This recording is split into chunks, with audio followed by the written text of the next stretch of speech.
저는 이제 여러분과 같이 봉독한 말씀을 가지고 사도행전 7장의 말씀, 사도행전 2장의 말씀을 7번째 나누고자 합니다. 예, 시골 작은 교회에 어떤 다른 교회 원로 목사님이 초대되어서 설교를 하게 됐습니다. 그런데 이 목사님이 워낙 연세가 있다 보니까 자꾸 설교의 흐름을 잊어버리시는 거죠. 한참 이제 격들로 갔다가 다시 돌아와야 되는데 그만 이분이 길을 잊어버리셨어요. 그래서 사람들에게 물었습니다. 내가 어디까지 설교했죠? 그랬어요. 그랬더니 앞에 앉아있는 성도가 당당하게 말하더랍니다. 결론을 말씀하시려던 참이었어요. 그게 뭐예요? 빨리 끝내세요.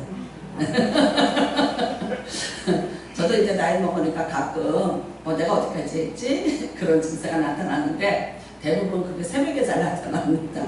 왜 그러냐면 이제 잠들었다가 와서 뭐 얘기를 이렇게 편하게 하다 보니까 그런 경우가 있습니다. 자, 그런데 오늘은 놀라운 설교자를 우리가 또 보게 됩니다. 한 번에 설교를 했는데 3,000명이 그냥 회개했다. 뭐 그래도 우리가 그래? 대단하다. 그쵸? 근데 사실 그렇게 회개했냐? 그걸 뭐 우리가 그렇게 검증을 다 100% 할 수는 없죠. 뭐 여기 뭐 장대현 같이 뭐 다 뭐 이런 어떤 역사가 일어나고 막 이랬다고도 모르겠는데 글쎄요. 그랬는데 이 사람들이 그날에 3,000명이 그냥 회개만 한 것이 아니라 세례를 받았다고 얘기를 해요.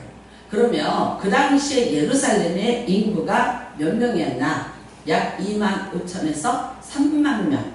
그 다음에 이스라엘 전체가 한 25만에서 30만 그 이상을 넘지 않았을 거라고 본다는 거죠. 그러면 여러분 한번 프로테이지를 보세요. 몇 프로입니까? 네, 25,000명에서 3만 명. 근데 하루에 3,000명이 회개했다.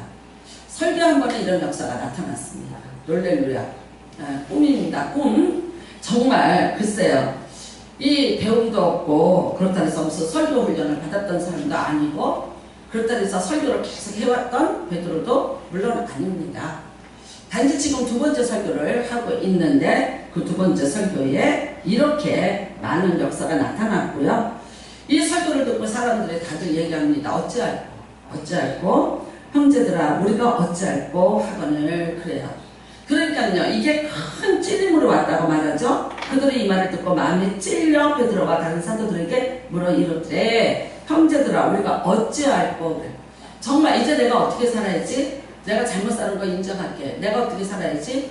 이 물음이라는 게 그냥 말하자면 내가 그냥 오늘 설교 한번 듣고 내가 마음에 이게 아니라 어떻게 내 인생을 바꾸겠다. 내가 뭔가 큰 전환점을 내가 오늘 갖겠다고 결심을 하는 사람들이죠.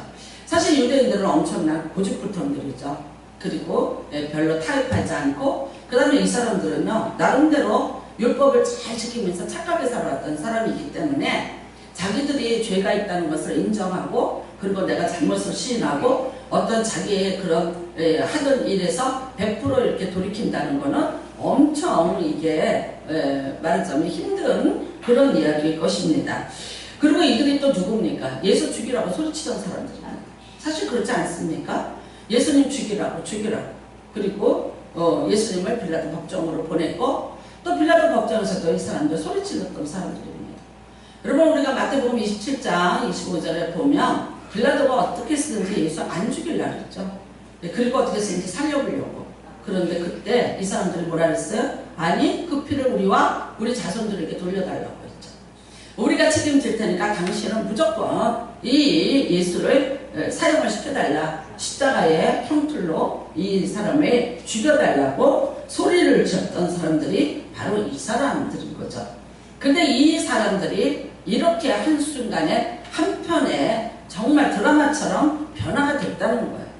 그런데 여기 보면 물론 그래요. 다른 제자들이 아니었어요. 베드로였어요.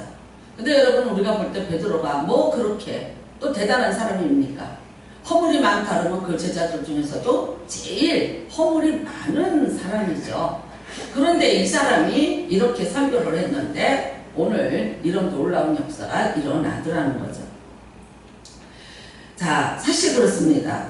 예루살렘의 모든 사람들 지금 공포죠. 왜냐하면 예수님이 죽고 그걸로 끝장나는 줄 알았어요. 십자가에 못 박았을 때 아 됐다. 우리는 이제 우리가 원하는 바대로 됐다. 그래 우리는 또 하나의 가짜를 처단했어. 많은 가짜의 메시아가 나타났는데 우리는 또 그를 또 찾아냈고 그리고 어떤 면에서 보면 우리가 주일날 그렇게 호산나 호산나 하면서 그에게 옷을 던지고 종려나무까지 던지면서 우리가 쫓아다녔는데 결국 아무것도 아니었잖아. 어쩌면 그 기대했던 것이 더 분노로 바뀌어서 더 예수님에게 더 악을 쓰면서 죽으라고 그렇게 소리를 질렀는지 모르죠. 그랬는데 놀랍게도 이제 죽은 것으로 끝이 나는 게 아니라 이게 놀라운 일들이 지금 연속적으로 일어나고 있지 않습니까? 무엇보다도 이제 3일 만에 부활했다. 그 다음에 이제 부활해서 40일 동안을 머무시면서 많은 사람들에게 나타나셨다는 거죠. 150명에게 나타났다, 500명에게 나타났다, 뭐 이렇게 얘기하고 있습니다. 그 다음에 또 하늘로 올라가는 거 봤다 그러더라. 뭐 그리고 이제 그분에게 병 고친 사람들, 그분에게 은혜를 입었던 수많은 사람들의 증언이 끊어지지 않고 계속해서 이어지고 있는 거죠. 그러더니 숨어있던 120명이 성령을 받았다 그러더니 갑자기 거리로 뛰어나와서 사람들에게 외치기 시작을 하는 거죠. 굉장히 위험해서 두려워서 꼭꼭 숨어있던 자들이에요. 근데 저들이 어느 순간에 나오더니 사람들에게 소리를 치면서 외치면서 너희가 죽인 예수 그리스도가 하나님의 아들이었고 메시아였다고 외치기 시작을 해요. 이런 모든 현상들을 보면서 지금 이 사람들은요 도저히 거부할 수가 없죠. 이게 참 무서운 현상이 일어난 거죠. 우리가 누구를 죽였습니까? 하나님의 아들을 죽인 거예요. 메시아를 죽인 거예요. 그런데 우리가 이거를 알지 못하고 뭐라고 얘기했습니까? 그 피를 우리에게 돌리소서. 우리의 자손들에게 돌리소서. 이제는요 여기서 어떻게 도망을 갈 길이 없는 거죠. 여러분 구약의 하나님은 무서운 하나님이셨어요. 만약 율법을 어기면 죄는 사함을 받을지 모르는데 그 죄값을 반드시 치러라.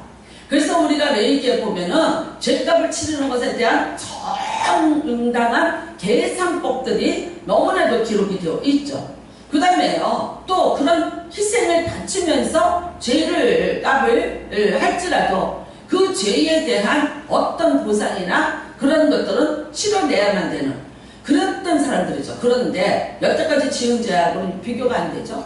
하나님 아들을 죽인 거예요. 그런데 그 죽인 것에 대한 모든 핏값을 나뿐만 아니에요. 내 후손에게도 돌리소서. 우리가 소리쳤다고요. 우리가 그렇게 크게 외쳤다고요. 그러니까 지금 이제는 이 저주, 이 무서움, 이 공포, 이 죄의 대가에 대해서 얼마나 자신들에게 쏟아진 그 죄의 저주, 그 죄의 그 값이 얼마나 무서웠겠어요. 어쩌면 저는 이랬을 것 같아요. 아이가 밖에 나가도 얘 나가지 마라. 혹시 모르잖니. 그쵸? 어떻게 저주가 떨어질지 몰라. 어쩌면요 날마다 하늘 쳐다보고 있었어요. 혹시 번개가 치지 않을까? 내가 길을 가면서도 혹시 이거 땅이 꺼지지 않을까? 여러분 이게 죄진 사람이 두려움이죠. 그런데 무엇보다도 이런 거죠. 아무리 우리가 부인하고 거부하려도 안 돼요. 성전의 휘장이 찢어지고 그쵸? 예, 많은 사람들이 다시 무덤에서 나오는 역사가 있었고 도대체 부인할 수 없는 하나님의 아들 예수 그리스도. 그런데 그 죽음에 내가 참여를 했다는 것. 이게 이 사람들에게 얼마나 두려운 공포였을까요? 예루살렘에는 여러분 더 이상 하나님의 이름을 부를 수 없어요. 하나님을 찬양할 수 없어요. 하나님 앞에 뭐로 제사를 드리겠습니까? 어떤 것으로 이 죄를 사함받다고 하겠습니까? 화산자를 뒤집어 쓰고 있는 것 같은 공포와 두려움이 이 예루살렘의 숨조차 쉴 수 없는 마치 에덴 동쪽으로 쫓겨났던 아담과 하와 같이 정말 자기들의 수치를 가리려도 가릴 수 없는 그 고통 속에 있었을 것입니다. 네, 여러분 오늘 여러분은 이 베드로의 설교를 어떤 설교였다고 생각을 하십니까? 맞습니다. 우리가 지난주에 말씀드린 것 같이 예수 그리스도가 하나님의 아들이었다고 증언했습니다. 이 시편의 말씀을 들어서 다윗의 후손, 다윗이 예언했던 예수 그리스도 그분이 바로 우리가 십자가에 못 박은 예수 그리스도라고 말했습니다. 그런데 과연 그것으로 인해서 찔렸고 그것으로 인해서 두려워서 이 사람들이 이렇게 한순간에 돌아왔을까? 왜 다른 제자들이 아닌 베드로가 이 얘기를 했을 때 이렇게 많은 사람들이 돌아왔을까? 여러분 저는 여기에는 분명 또 기록되어 있지 않습니다. 그렇지만 베드로가 설교를 하면서 어떤 설교를 했을까요? 다 돌아와라. 다 돌아와라. 하나님 앞에 돌아와라. 근데 돌아오라고 할 때 그들에게 돌아오라고 하는 어떤 근거를 제시를 했으니까 이 사람들이 미친듯이 돌아온 거예요. 그쵸? 모여있는 사람이 뭐 한 3,000명밖에 더 했겠어요. 근데 그 3,000명이 아니 그보다도 적은 숫자였을 텐데 베드로가 일어나서 설교를 한다는데 뭘 기대를 하고 무엇 때문에 거기 사람들이 이렇게 많이 모였겠습니까? 그런데 이 얘기가 쭉쭉쭉쭉쭉 퍼져나가면서 사람들이 몰려들기를 시작을 했고 그리고 그 숫자가 이렇게 되면서 그리고 그들이 다 같이 요단강으로 뛰어들어가든지 어디로 뛰어들어가면서 세례를 받겠다고 지금 그러면요 이 예루살렘에 3,000명이 세례를 받을 만한 처소도 물도 사실은 없다고요. 근데 뭘로 세례를 받겠다고 이 사람들이 이렇게 우왕좌왕하면서 목숨을 걸고 이 자리로 뛰어나왔겠는가? 그 무슨 메시지가 이렇게 말했겠는가? 뭐가 찔렸겠는가 하는 거예요. 자 여러분 맞아요. 베드로가 이 예수가 너희들이 죽인 하나님의 아들이다 메시아이다. 큰일 났죠. 찔렸습니다. 그런데 그거를 들었을 때 그거를 깨달았을 때 이 사람들은요 숨었습니다. 숨어서 탄식하고 있었죠.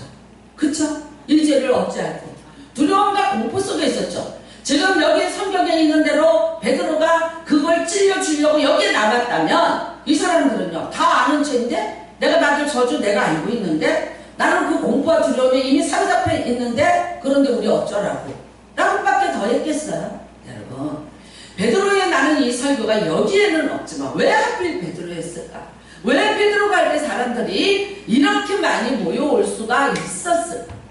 베드로요? 진짜 나쁜 놈이잖아요. 정말 예수를 부인했던 자들. 어쩌면 빌라도 법정에서 예수를 죽이라고 그 피를 우리와 우리 자손에게 돌리라는 그 사람들보다 더 재질이 나쁜 사람이 누구일까요? 저는 베드로라고 봅니다. 얼마나 많은 사랑을 입었습니까? 예수님을 따라다니면서 자칭 제자 중에 자기가 최고라고 생각했던 사람이에요. 예수님한테 말할 수 없는 은혜를 입었어요. 밤이 맞도록 그분을 던져도 빈 그물이었던 인생에 예수님이 찾아오셔서 그 배가 가득 채워질 만큼의 그걸 누리게도 해주셨고요. 그 다음에요. 중요한 사건마다 다 베드로를 들고 다녔어요. 죽은 자를 살리는 사건, 변화산의 사건들 꼭 이 베드로를 항상 챙기셔서 앞에다가 두셨어요. 다른 제자들은 이름 안 바꿔줬어요. 근데 베드로는 이름 바꿔줬어요. 그 이름이 시몬 갈대였습니다. 그런데 뭐를 바꿔줬어요? 아니야 너는 이제부터 반석이야. 여러분 그 이름을 바꿔주면서 너는 이제부터 베드로야. 이제 너에게 내가 천국 열쇠까지 내가 네 손에 빌려주겠다고 우리는 마태복음 16장에 하신 말씀을 보고 있습니다. 특별한 은혜 받았습니다. 특별한 사랑 받았습니다. 근데 여러분 어떻게 했어요? 다른 제자들은 그냥 도망갔어요. 눈치 보고 있었어요. 가슴 아팠어요. 슬펐어요. 그러나 베드로는 큰 소리로 외쳤습니다. 몇 번 외쳤습니까? 3번 외쳤습니다. 뭐라고 했습니까? 나는 저를 알지 못한다. 저주도 하고 맹세도 하면서 예수님에게 침을 뱉으면서 돌아섰던 자가 베드로입니다. 여러분 다른 복음서에는 그 장면이 없는데 누가복음에 보면 이 빌라도 법정에서 예수님이 빌라도에게 신문을 받으시고 채찍에 맞으시면서 근데 그 채찍보다 더 무섭게 자기를 찌르는 소리가 송곳처럼 귀에 들려요. 무슨 소리였어요? 베드로의 예수님을 부인하고 저주하는 소리였어요. 예수님이 3번씩이나 하는 그를 보면서 참다 못해서 고개를 돌려서 베드로를 쳐다봅니다. 그리고 눈이 마주쳤던 장면이 있습니다. 여러분 그랬는데 예수님이 어떻게 하셨습니까? 도망간 그를 찾아가셨습니다. 우리는 요한복음 21장에 예수님이 직접 부활하신 몸으로 그 디베라 바닷가까지 가서 또 빈 그물을 던지고 있는 베드로를 찾으시는 장면을 봅니다. 그때 내려갈 때 베드로가 혼자 내려갔나요? 분명히 예수님은 말씀하셨어요. 너희가 예루살렘을 떠나지 말고 여기 있어라. 그런데 제자 7명 선동질해서 끌고 나랑 같이 가서 밥은 먹고 살 수 있으니까 고기라도 잡아보자고 예수님의 말씀에 정반대의 길을 갔던 사람 그 선동자가 베드로였습니다. 그렇지만 여러분 예수님 끝까지 찾아오셨습니다.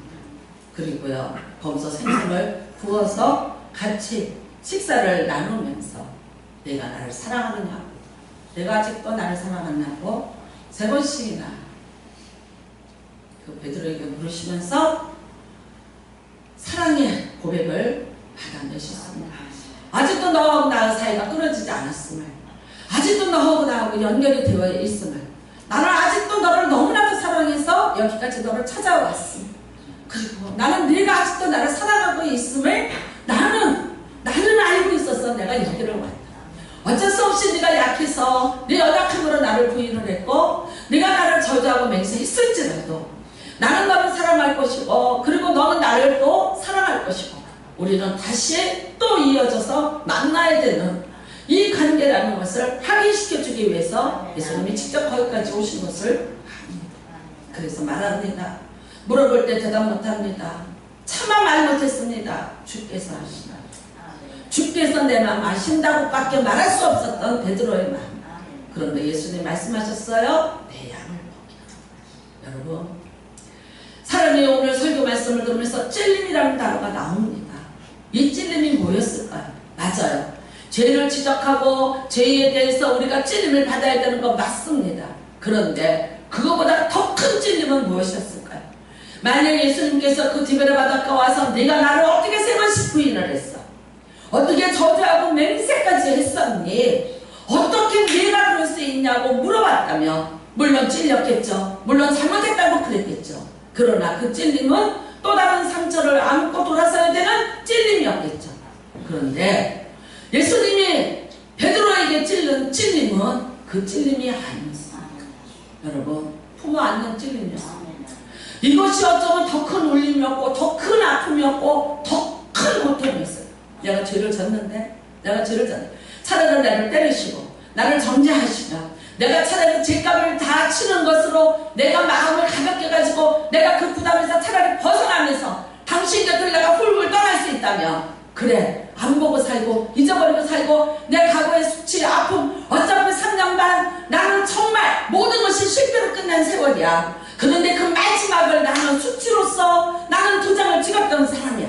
그냥 잊고 살래요. 나 여기 디베레 바닷가에 있을 때가 가세요.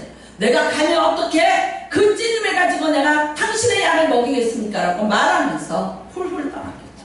그런데 여러분, 베드로는 또 돌아왔습니다. 예루살렘으로 돌아왔습니다. 그날 그 예수님의 손을 붙잡고 다시 예루살렘으로 돌아올 수 있었던 것은 바로 예수님의 찔림이었습니다. 예수님이 자신을 찔러대는 그 채찍, 어떤 것보다도 아팠고, 어떤 것보다도 눈물이 났고, 어떤 것보다도 괴로워. 그리고 결심해요. 내가 이제 다시는 죄를 부인하지 않는다. 여러분, 나 같은 죄를 받아준 사람, 나를 또다시 영접해준 그 예수의 사랑 앞에서 베드로는 한없이 통곡을 했을 것입니다. 그가 이후에 말합니다. 예수님이 십자가에 바로 못 박혔는데 내가 어떻게, 나는 거꾸로 못을 박았어 죽겠다. 그리고 사람들이 너를 원치 않는 곳으로 띠를 띄워서 묶어서 데려가리라. 그대로. 그리고 여러분, 정말 순교를 당하면서 예수님을 끝까지 부인하지 않고 배신하지 않고 그 마지막을 승리로서 마무리할 수 있었습니다. 어떤 힘이었다고 생각합니까? 무엇 때문이었다고 생각합니까? 어떤 찔림이었다고 생각을 하십니까? 여러분, 우리는 그래요. 말씀은 찌르는 목과 같아서 그래요. 근데 찌르는 목과 같아서 우리를 찔러요. 우리는 또 이한 검, 낯선 검 같아서 우리를 또 관절과 골수를 찔러 쪼개요. 맞아요. 필요합니다. 무조건 우겨싸고 무조건 변명하고 무조건 끌어안고 무조건 덮어놓고 살라는 것은 아닙니다. 그러나 여러분에게 어떤 그 찔림이 왔을 때 그 찔림이 어떤 찔림이었는가는 우리가 분석하고 살아야 되는 것 아닙니다. 정말 여러분을 정말 미워서 찔렸을까요? 여러분을 치시려고, 여러분을 저주하려고, 여러분을 두려움 속에 던져 놓으시려고 그래서 찔르셨을까요? 아니요. 그 찔림은 바로 은혜고, 그 찔림은 바로 사랑이고, 그 찔림의 채찍은 바로 여러분 정말 주님의 손길인 것을 깨달으시기를 바랍니다. 오늘 이 사람들에게 베드로는 뭐라고 얘기했을까요? 여러분, 이 사람들에게 베드로가 뭐라고 외칠 수 있었을까요? 왜 다른 제자들은? 아니요, 다른 제자들은 그 스토리가 없어요. 그냥 도망갔어요. 그냥 숨어 있었어요. 그냥 아팠어요. 드러남이 없었어요. 그렇게 드러남에 그런 고통과 수치가 없었던 자들이에요. 그러니까 뭐예요? 이 사람들 앞에 나타날 스토리가 없는 거야. 근데 베드로는요, 너무나도 밝히 얘기할 수 있는 거죠. 여러분, 우리 버림받았다고 생각하지 마시라고. 나 같은 삶을 보라고. 나는 이런 제자였는데, 내가 이렇게 도망을 갔는데 나를 찾아서 예수님이 오시더라. 나를 끝까지 버리지 않으시고 나를 다시 불러내서 다시 내 양을 먹이라고 부탁을 하셨다고. 여러분, 이 베드로가 예수 그리스도가 그 요한복음 21장 디베랴 바닷가에서 그 보여준 사랑의 그 울림과 그 찔림이 어떤 율법보다, 어떤 누구의 가르침보다도 훨씬 더 큰 울림으로 다가왔죠. 그러니까 말할 수 있어요. 자기의 상처를 드러내면서 말할 수 있어요. 자기 수치를 드러내면서 말할 수 있어요. 나를 보라고. 나 같은 죄인도 사함받았어. 나같이 이랬던 사람인데도 내가 용서함을 받았다.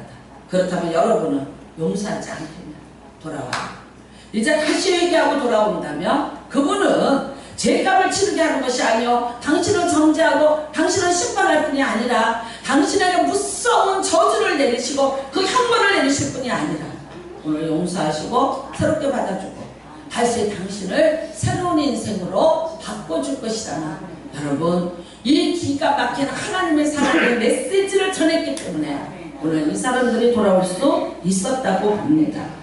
우리는 예전에 그래요, 자식들을 이렇게 키우면서 훈계를 합니다. 근데 참 많은 것을 가진 부모가 많은 그 자신의 이루어놓은 가업을 들먹이면서 자녀들에게 훈계를 하고 또 권면도 하고 채찍도 했습니다. 그 자녀들이 잘 됐을까요? 이런 말 있어요.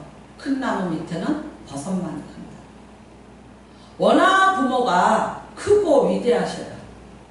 그게 스트레스가 되고 그 다음에 따라갈 수 없는 감히 거기에 근접할 수 없는, 그리고 나는 말할 수 없는 약점을 가지고 있고 그것이 내게 수치가 되고 여기 부끄러움이 돼요.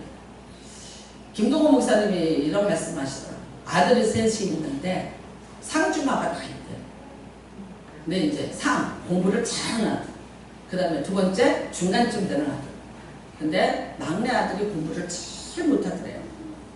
근데 그 아들이 효자 노릇을 하더래요. 왜 그러냐 그랬더니 성도들이 그 아들이 공부 못하는 걸로 그렇게 위로를 받더래. 그게 뭐예요? 남의 약점이 돼? 즐거움이에요? 아니, 목사님 아들이면 다 잘하고 다 유학가고 다 되는 줄 알고 오면 기죽어하고 있었는데 목사님 아들 중에도 공부 못하는 아들이 있더라. 그러니까 어떻게 해요? 공부 못하는 내 집의 아들이 조금 위로가 되고 이해가 되기 시작을 하는 거야. 그러니까 잘하는 아들보다 못하는 아들 때문에 성도들이 더 위로를 받아서 그게 효자 노릇을 하더라 라고 말씀을 하시더라고요. 여러분, 어떻게 생각하십니까? 정말 우리가 그것보다는 거친 손을 가지고 아무것도 내가 해주지 없어서 미안하다고 말하는 그 부모의 손을 붙잡고 큰 아이들, 아무것도 받은 게 없었지라도, 아무것도 가진 게 없었지라도 그래도요, 그 사람 때문에 힘을 얻고 또 세상에 나가서 살아갈 용기를 가지고 또 자기의 빈손을 가지고 다른 사람의 손을 잡아줄 수 있는 그런 사람으로 바뀌어 가더라는 거예요. 우리가 여러분 많은 사람들을 얘기합니다. 맞아요. 정죄하고 심판할 수 있습니다. 너무나도 쉽게 할 수 있습니다. 가정이 재판소예요. 교회가 재판소예요. 지엄하신 검사분께서 계셔서 이거는 잘못됐고 이거는 잘못됐고 이거는 잘못됐고, 물론 잘못됐어요. 맞아요. 잘못된 게 눈에 보여요. 그리고 잘못하는 사람은 끊임없이 그걸 또 잘못하고 있어요. 똑같은 일을 반복하면서 그럴 때 우리는 그걸 보고 견딘다는 게 지칠 수도 있어요. 그리고 힘들 수도 있습니다. 그런데 여러분, 우리가 어쩌면 그분들에게 다가가는데 어떤 모습으로 다가가야 되냐, 우리가 하나님을 말하는데 하나님은 늘 정죄하는 분이요 심판하는 분이요 무서운 하나님이요. 저는 어렸을 때 늘 그런 하나님. 그래서 항상 교회 가서 앉아있으면서 얘기했어요. 빨리 시집 가야지, 멀리 가야지, 그리고 교회 다니지 말아야지. 왜? 맨날 가면 나는 바보가 되고, 나는 맨날 죄인이 되고, 나는 맨날 징계를 받고, 나는 맨날 벌을 받아야 되는 사람. 그 다음에요, 교회만 가서 앉아있으면 맨날 찬송가 부르는데 이거 잘 불렀어요. 이 벌레만도 못하는. 그 찬송가를 불러요. 근데 여러분, 내가 한참 청소기에 꿈이 있는데 왜 내가 벌레만도 못해야 되는가? 나중에 이제 그 큰 의미를 깨달았지만, 그래서 항상 반항했어요. 잘 가르치려고 했어요. 열심히 가르치려고 했어요. 죄 안 짓게 하려고 했어요. 잘 살아라고 했어요. 그런데 그게 받아들여지기보다는, 그게 기억된 것보다는, 아니요, 내가 잘못했을 때 말없이 묵묵히 참아주면서 눈물 흘리던 아버지의 그 눈이, 그게 생각이 나서 끝내 결국은 하나님을 못 떠나겠다. 시집을 내가 미국으로 갔다 독일 남자랑 결혼해서 독일에 가서 살았다고 꿈을 꿨어요. 그랬는데 결국 못 간 거는 다른 것도 아니에요. 네. 너무 멀리 가면은 아버지가 조금 힘들 것 같다. 근데 솔직히 말해서 엄마하고는 멀리 떨어지고 싶었어요. 네. 왜냐면 머리부터 발끝까지 야단을 치고 책망을 하는데 내가 정말 기분이 나빴어. 그러니까 여러분, 사람은 이렇더라고요. 그거를 책망한다, 그거를 지적해서 그래서 변하는 것 아니더라고요. 오히려 반발해요. 그쵸? 근데 예수님의 방법은 이거예요. 정죄하고 심판하고 판단하는 것이 아니라 그냥 예수님 견뎌주셨어요. 그리고 찾아가 주셨어요. 그 다음에 어떻게 하셨어요? 그 모습 그대로 받아주셨어요. 내 모습 이대로 주봐도 없었어요. 네, 그냥 받아주셨어요. 여러분, 우리는 사도 바울이 예수 그리스도를 만납니다. 간증이 날마다 더 길어집니다. 3번의 간증이 더 많아집니다. 그게 허구일까요? 그 사람이 뭐 말이 많아진 거? 아니에요. 세월이 지나갈수록 나 같은 사람을 불러주는 것에 대한 감사와 감격입니다. 처음에는 뭐라고 얘기했습니까? 나 히브리인 중에 히브리인이야. 나 왕족이야. 베냐민 지파거든. 나 가말리엘 문화생이야. 학벌, 문벌 다 갖다 족보들인데도 하나도 질 것이 없었어요. 그가 전에 예수님을 만나서 왔어요. 뭐 자랑했습니까? 그거 자랑했습니다. 그랬는데 사람들이 그를 맞이해 주던가요? 인정해 주던가요? 아니요. 그거 자랑하고 떠들고 다니니까 아무도 안 받아줬어요. 아무도 인정해 주지 않았어요. 그래서 어디가 있었어요? 아라비아 사막에 가서 9년을 있었어요. 자기 고향에 가서 3년을 있는데 아무도 거기서 한 명도 전도를 못해요. 왜? 여러분, 내가 높음을 자랑하고 내가 가진 것을 자랑하면서 나의 나됨을 자랑하는데 누가 옵니까? 그런데 나중에 깨달았어요. 내가 죄인 중에 계수야. 나는 그리고 그런 모든 것들을 다 분토같이 버렸다. 그랬더니 어떻게 해요? 사람들이 자기한테 오기 시작을 했어요. 왜? 분토같이 버릴 사람들이 찾아왔어요. 분토로 얼룩진 사람들이 오기 시작을 했어요. 자기 같은 아픔을 가진 자들이 오기 시작을 했어요. 내가 다 버리고 낮은 자리에서 만나니까 그 낮은 자리에서 만나야 될 수많은 사람들이, 심지어 오네시모 같은 종이 자기를 찾아왔어요. 연약한 여자들이 찾아왔어요. 나와 같이 배신하고 떠나는 자도 자기를 또 찾아와요. 여러분, 결국 나중에 그가 누구의 마음을 품습니까? 그리스도의 마음을 품게 돼요. 그게 전도가 되고 그게 선교의 열매가 된 거죠. 나중에 이런 말을 한다. 죽기 전에 마가를 데려오라. 그가 내게 유익하였느니라. 뭐가 유익했어요? 마가 때문에 선교가 길이 막혔었는데, 마가 때문에 바나바와 헤어졌는데, 마가 때문에 내가 선교를 믿고 후원을 받던 안디옥 교회에서 내가 쫓겨났는데 그가 나한테 뭐가 유익했습니까? 그런데 여러분, 세월이 지나가서 보니까, 내가 죽음의 자리에서 보니까 그것조차도 유익했다.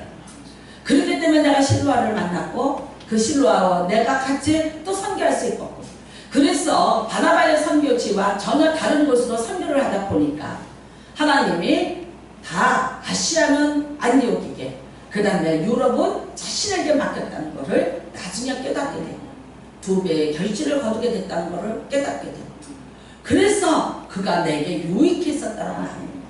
여러분, 어떤 면에서 나의 해를 쫓고 나를 채찍으로 찔렀고 나를 갖다가 아프게 찔러댔던 수많은 사건들이 있을 줄 몰라요.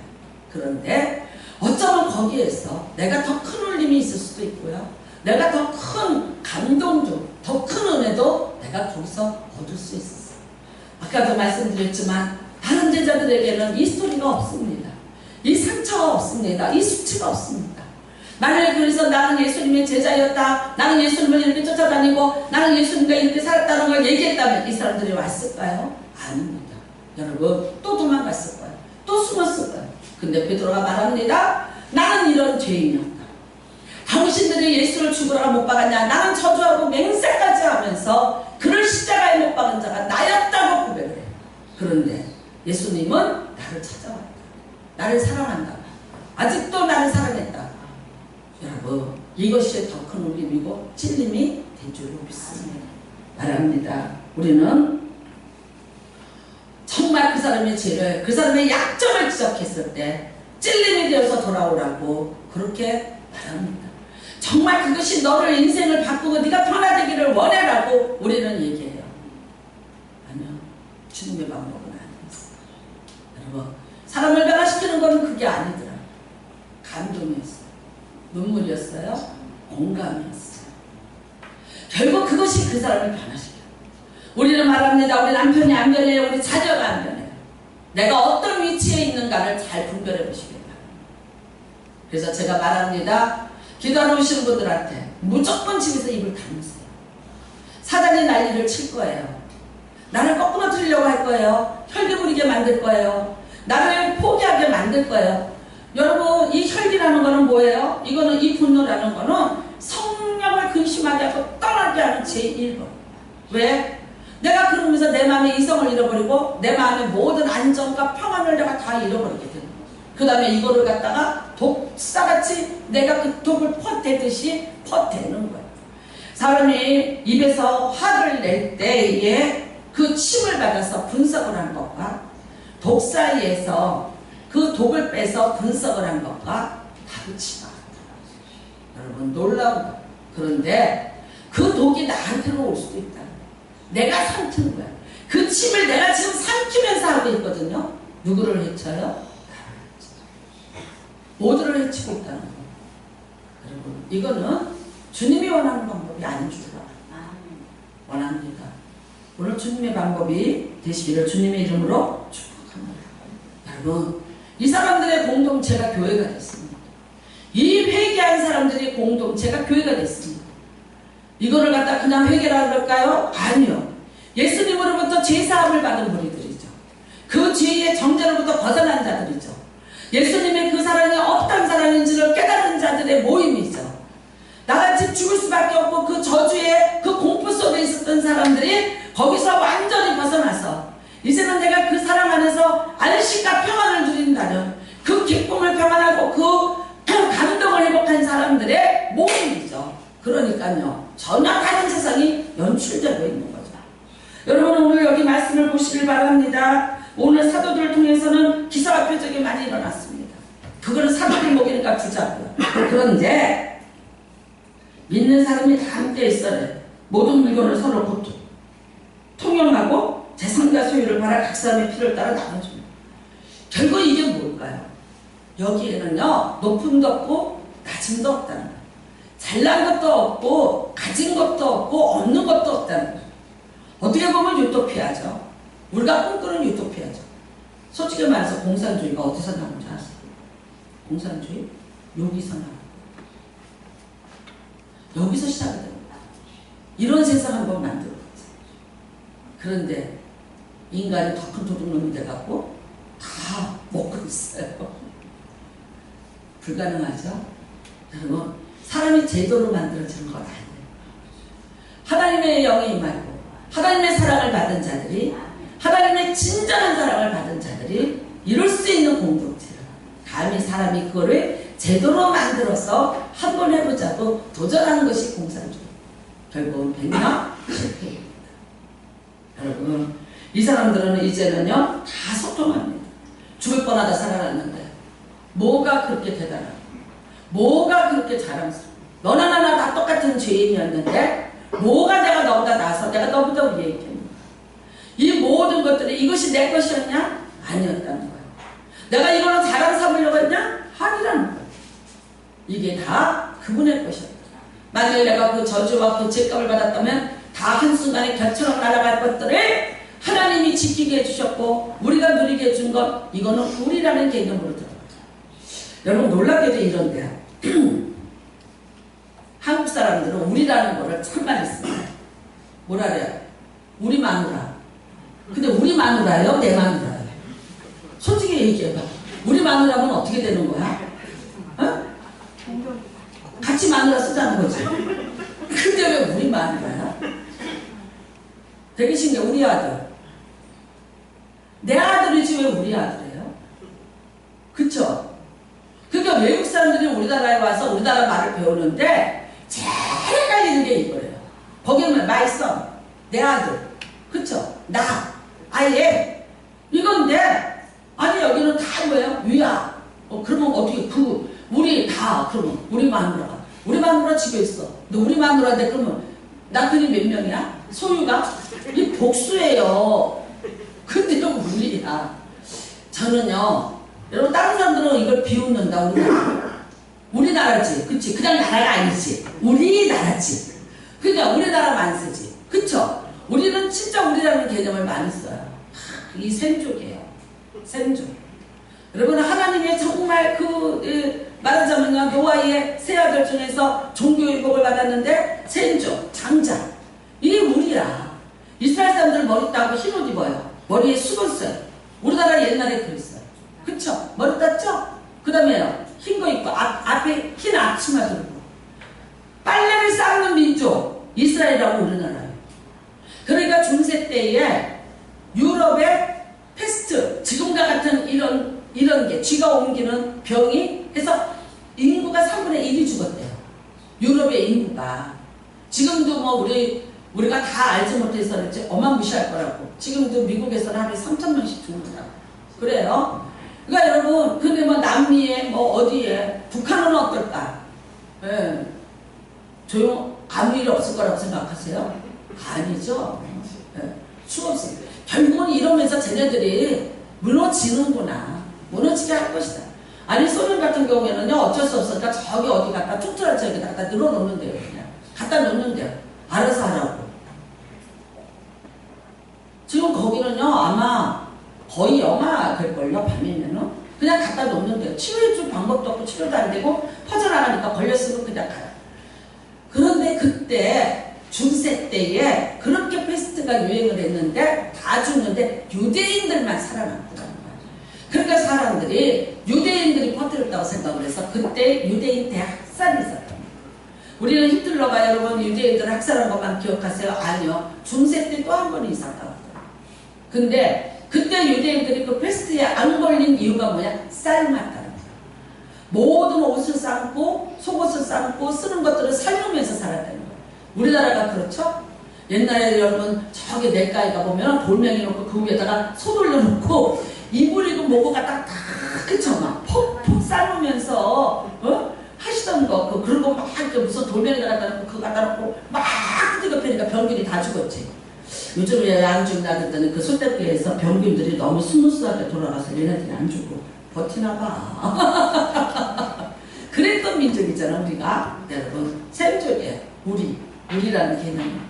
그래서 아마 세계에서 유례가 없는 기독교의 교회의 성장도 이 한국이 이뤄낸 것 같아요. 맞아요. 우리입니다. 우리의 정체는 이겁니다. 다 주인이었어요. 근데 어떻게 해요? 다 사함받았어요. 다 받아들여 주셨어요. 다 품어주셨어요. 깨닫게 우리를 찔러서 우리를 공포와 아픔으로 정죄하지 않으셨어요. 그 모든 것을 뛰어넘어서 사랑이었어요. 여러분이 말씀을 듣고 찔렸어요? 사랑이에요. 지금도 주님이 찾아오셔서 여러분에게 사랑으로 말씀하고 계시고요. 그렇게 믿으시면 됩니다. 오늘도 사랑하시고 내일도 사랑하시고 여러분 큰 울림이 되시기를 주님의 이름으로 축복합니다. 여기서 큰 찔림이라는 거 이거 큰 울림입니다. 내가 어떤 한 사람에게 일어날 수 없고 용납되지 않고 정말 내게 수많은 아픔과 고통을 준 자인데 어쩌면 여러분 그대로 살다가 그대로 죽을지도 몰라. 근데 어떤 그 한 사람을 내가 정죄하고 심판을 하는 그것에 대한 대가가 혹시 내가 저 빛보다 심판 앞에서 정죄와 심판으로 내가 하나님을 만나면 부모를 준 사람이 궁유를 입을 것이다. 우리가 그곳에 가서 다 하나님 앞에 서야 되고 다 우리가 엄청난 궁유를 입어야 돼. 그래야지 우리가 천국에 갈 수 있어요. 그런데 그때 혹시 내가 이 땅에서 베푼 어떤 그 궁유 때문에, 내가 어쩌면 받은 그 사랑 때문에, 여러분, 내가 그 감동의 채찍으로, 어쩌면 내가 헌신의 채찍으로, 어쩌면 내가 그 큰 울림으로 다가갔기 때문에 내 모든 허물과 죄가 밝혀지고 그날에 내가 더 큰 궁유를 입게 될 건지 누가 알겠습니까? 그래서 여러분, 지옥을 헤매고 있던 자가 천국 백성이 될 수 있는 은혜를 누리게 될 건지 누가 알겠습니까? 오늘 주님 앞에 가만히 두 손을 얹고 물어보는 은혜가 임하시기를 주님의 이름으로 축복합니다. 오늘 이 시간에 우리가 성찬도 드려야 됩니다. 하나님 앞에 기도하시기를 바랍니다. 이 성찬은 예수님의 사랑의 확증입니다. 증거입니다. 이렇게 죽으셨고 이렇게 치르셨습니다. 이거는 무엇 때문입니까? 나를 위한 것입니다. 맞아요. 우리입니다. 그러나 그 중에서도 나입니다. 나를 위해서 이렇게 사랑으로 다가오셨습니다.